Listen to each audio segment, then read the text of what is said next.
Abolishing Sydney's lockout laws has raised concerns about the safety of young adults participating in nightlife within Sydney's CBD. But were the lockout laws across Sydney a proactive way to help stop alcohol-related violence to begin with? On the 28th of November 2019, the New South Wales Government announced the removal of lockout laws for Sydney's CBD and Oxford Street from the 14th of January 2020. The remaining parts of Sydney, including King's Cross's lockout laws, were removed on March 8, 2021. This has raised a question about the safety of young adults and if crime rates will escalate due to the termination of these safety laws. Statistics show that lockout laws instated over a 5-year period, non-domestic violence decreased by only 4% in Sydney's CBD and entertainment precinct. Non-domestic violence assaults rose by 18% in surrounding suburbs of the lockout zone. Newtown, Double Bay, Bondi Beach and Coogee experienced an increase of non-domestic assaults by 30%.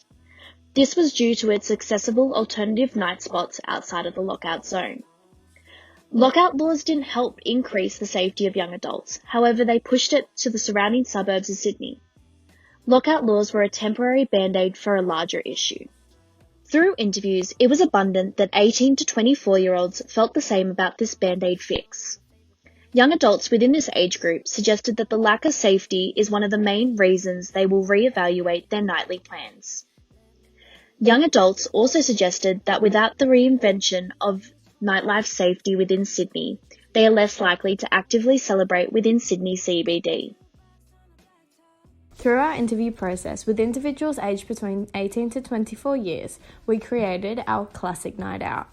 Quickly skimming through our journey map, starting the night around 5 to 7 p.m, we see Lily get together with friends, meeting at a friend's house closest to the city for pre-drinks. 8 to 10 p.m, we have this group of friends travelling together in an Uber to get to a venue. At this point in time, the group's memory is waiting in lines and hoping they made it just before cut-off to get free entry.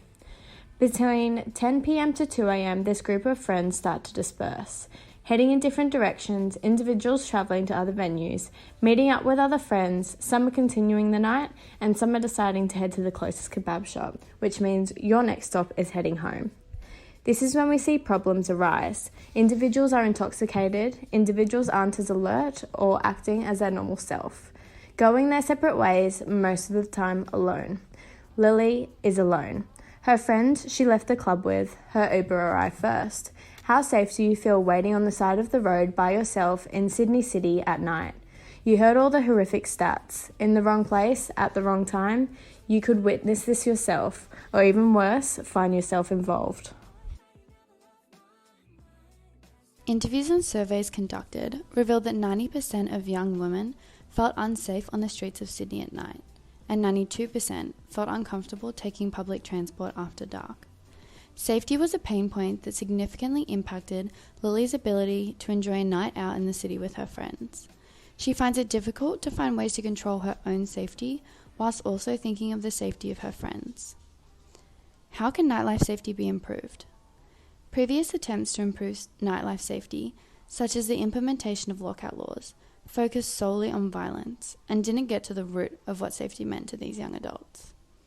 Within the first 2.5 years, there were 270 venue closures, and the violence was merely pushed out to surrounding suburbs, highlighting that short-term solutions only disengaged young adults and promoted antisocial behaviour.